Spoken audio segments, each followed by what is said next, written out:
الحمد لله وكفى والصلاة والسلام على عباده الذين اصطفى خصوصا على أفضلهم وخاتم النبيين محمد الأمين وعلى آله وصحبه أجمعين وبعد فأعوذ بالله من الشيطان الرجيم بسم الله الرحمن الرحيم ونزلنا عليك الكتاب تبيانا لكل شيء وهدى ورحمة وبشرى للمسلمين صدق الله العظيم.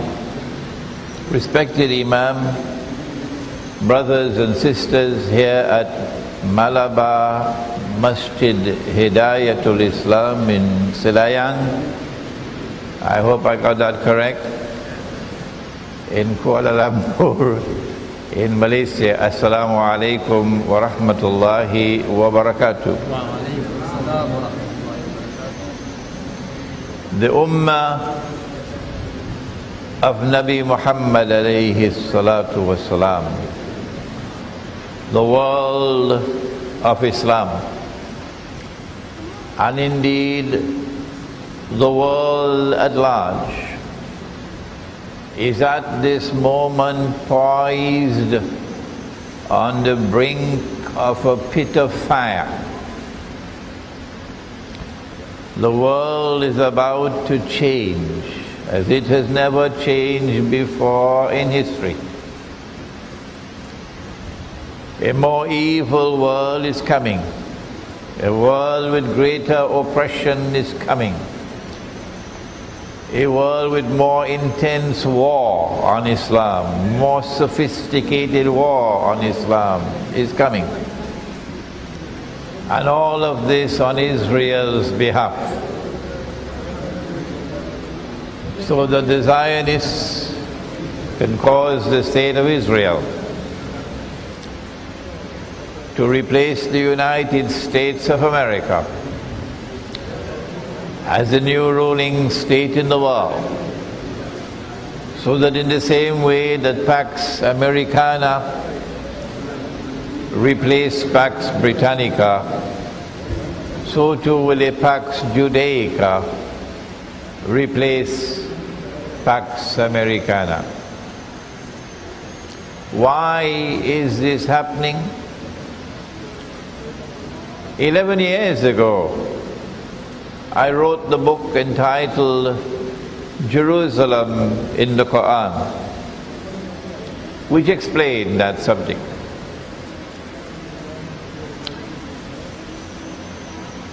If the scholars of Islam do not, at this critical moment in time, explain the reality of the world in which we now live, explain the world that is coming, and prepare not only Muslims but also mankind who is willing to listen to us. Prepare them how to respond. If we fail, if Islamic scholarship fails, if the scholars of Islam fail, then do remember what Nabi Muhammad alayhi salatu wasalam said about Akhirul Zaman, the end time. Non-Muslims would be astonished to hear what he said. Hadith in the Sunan of Bayhaqi, he said, sallallahu ta'ala alayhi wa sallam, yushiku ya'ati ala an-nasi zaman, it will not be long before that time will come. La yabqa min al-islami illa ismu, when nothing will remain of Islam but the name. وَلَا يَبْقَى مِنَ الْقُرْآنِ إِلَّا رَسْمُ, when nothing will remain of the Qur'an but the traces of the writing. masajiduhum amiratun wa hiya kharabun min al-huda. The masajid will be grand structures, thousands of people in the masjid, but they will be devoid of guidance. And now listen to the last piece.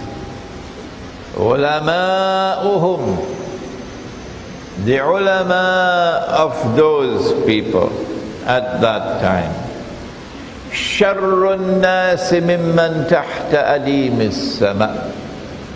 They would be the worst people beneath the sky. Min indihim takhrujul fitna wa fihim ta'ud. They would be the centers of fitna, which tests and corrupts the people. And so it is necessary for Islamic scholarship at this critical moment to address the reality that confronts us in the world today, and to use the Quran to do that.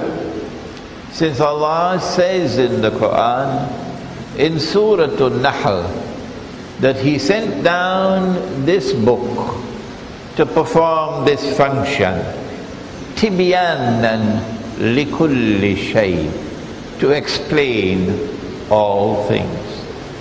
And it is further necessary for Islamic scholarship to turn to the seerah and the sunnah of Nabi Muhammad alayhi salatu wasalam, so that we can apply it to this age. For Allah says about the Prophet sallallahu ta'ala alayhi wa sallam, لَقَدْ كَانَ لَكُمْ فِي رَسُولِ اللَّهِ أُسْوَةٌ حَسَنَةٌ إِلَى آخِرِ الْآيَةِ. That He is the perfect model, universally applicable, eternally applicable. Cosmetic Islam cannot do that job. No. Cosmetic Islam is that one in which you go to the masjid and you go back home, and you go to the masjid and you go back home, and you go to the masjid and you go back home. And the same bayan is being repeated over and over and over again for 60, 70 years like clockwork. Cosmetic Islam puts its head in the sand like an ostrich and does not attempt to either study or respond to the world in which we live. And so that cannot succeed in doing the job that we must do. And then there is that Protestant version of Islam, in which there is no critical thinking, no critical thought, how to apply the truth in this age, how to use the Quran to explain the reality of the world today. No, for Protestant Islam, only Allah and His Messenger and the Aslaf, the early Muslims, can explain and interpret. No, Imran Husein cannot do that, and we will not allow him to do that. But guess what? The world is listening to Imran Husein, and we say thank Allah for that. Today we address the Sunnah, and we advise and we remind, yes, the beard is a Sunnah, and it is an important Sunnah. Allah did not put the beard on the face of the male by accident. He put the beard on the face of the male with wisdom, so that from a distance we can distinguish who is male and who is female. without having to look at any other part of the body. That's wisdom. And of course, he put the beard on the face of the male so that babies can play with the beard. So if you shave your beard, you're being unjust to your babies. They can't play with the beard anymore.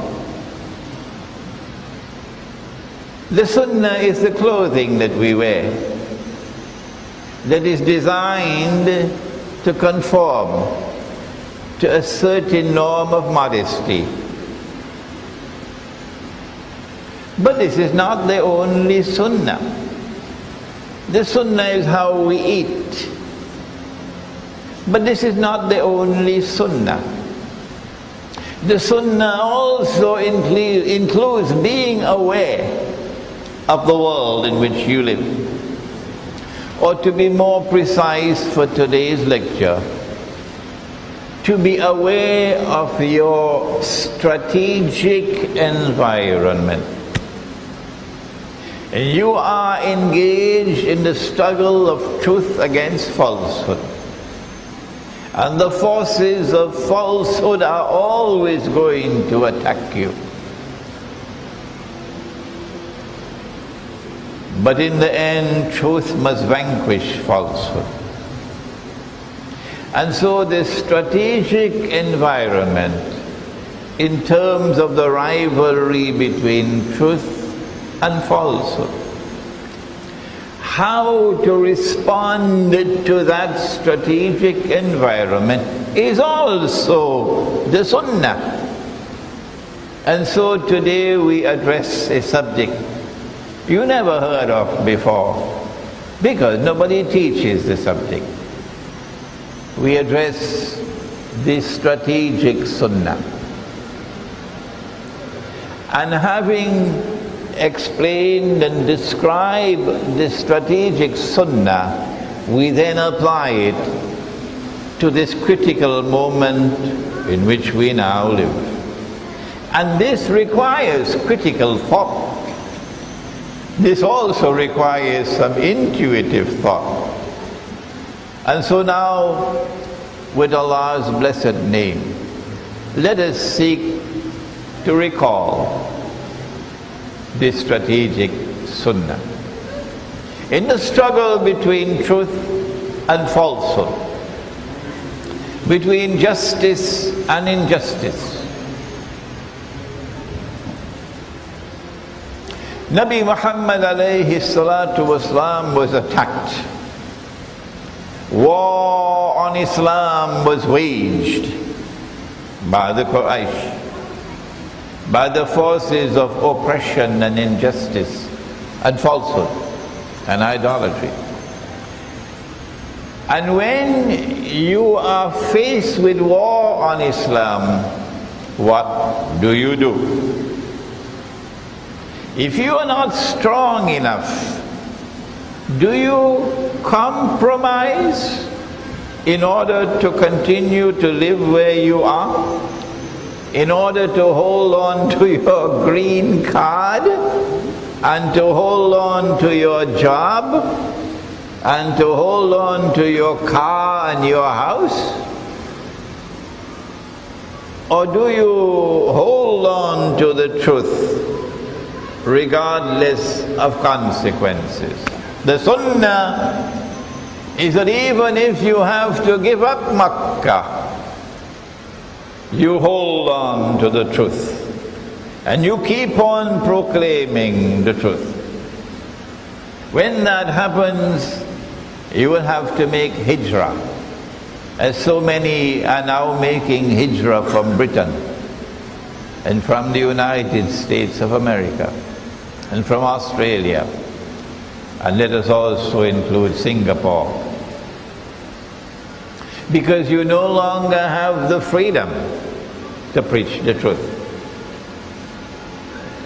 But when he made hijrah, that was not the end. They did not leave him alone. No, they came after us. And then there was the battle of Badr.